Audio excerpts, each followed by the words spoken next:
main udah.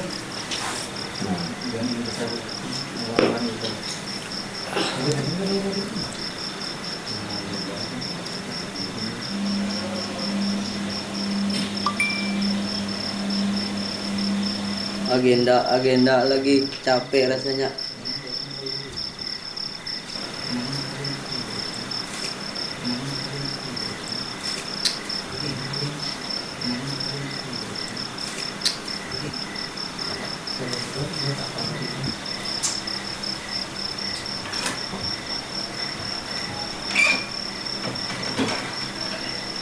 Waalaikumsalam warahmatullahi wabarakatuh. Kamu ini lambat terus. Biasalah. Biasa.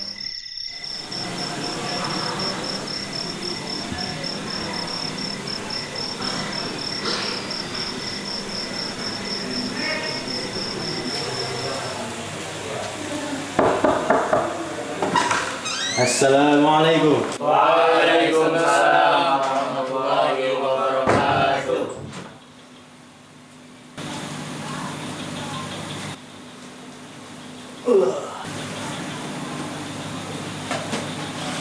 Assalamualaikum warahmatullahi wabarakatuh.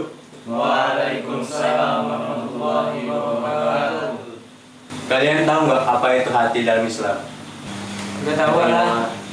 Kalau iman? Iman adalah keyakinan Allah. Nah, tadi kan tentang hati dan iman. Kawan-kawan nggak tahu apa kaitannya. Jadi, kalau hati dalam Islam itu, menurut hadis riwayat Muslim, merupakan segumpal daging yang dimana jika segumpal daging itu baik, maka seluruh perbuatan manusia tersebut akan baik. Dan jika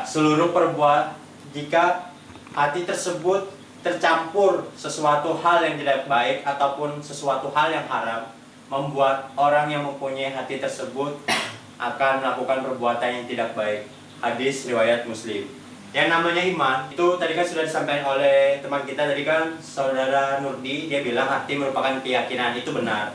Tapi lebih tepatnya iman itu merupakan sebuah kepercayaan kita terhadap sesuatu. Kalau bahasa secara universalnya, kalau bahasa secara Islamnya atau istilahnya, iman itu percaya kepada ajaran agama Islam sesuai syariatnya. Jadi begitu kurang lebih. Jadi yang namanya keyakinan melibatkan hati. Kenapa?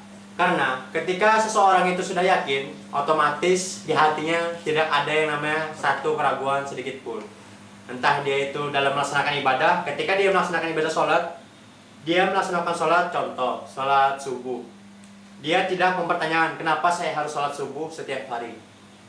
Kenapa Allah Subhanahu wa Ta'ala memerintahkan umatnya untuk melaksanakan sholat subuh? Dia tidak perlu menanyakan hal tersebut. Kenapa? Karena dia di hatinya sudah mempunyai rasa yakin yang kuat, sehingga dia melaksanakan suatu ibadah yang wajib, baik sunnah ataupun ibadah-ibadah lainnya, dia menjalankan dengan keyakinan hatinya 100%. Contohnya begini, ketika teman-teman mencintai seseorang, apa yang teman-teman lakukan? Melakukan yang terbaik Allah. Bagus.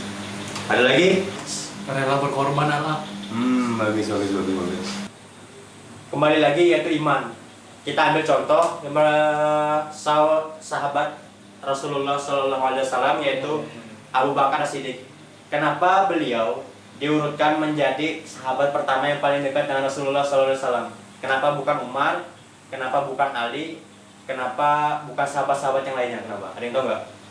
Nggak tahu kenapa. Karena beliau salah satu sahabat yang ketika diberikan bacaan, bukan bacaan sih, tapi wahyu Al-Quran yang baru turun kepada Rasulullah SAW, lalu dibacakan oleh Rasulullah SAW, Abu Bakar tidak bertanya lagi, dia percaya.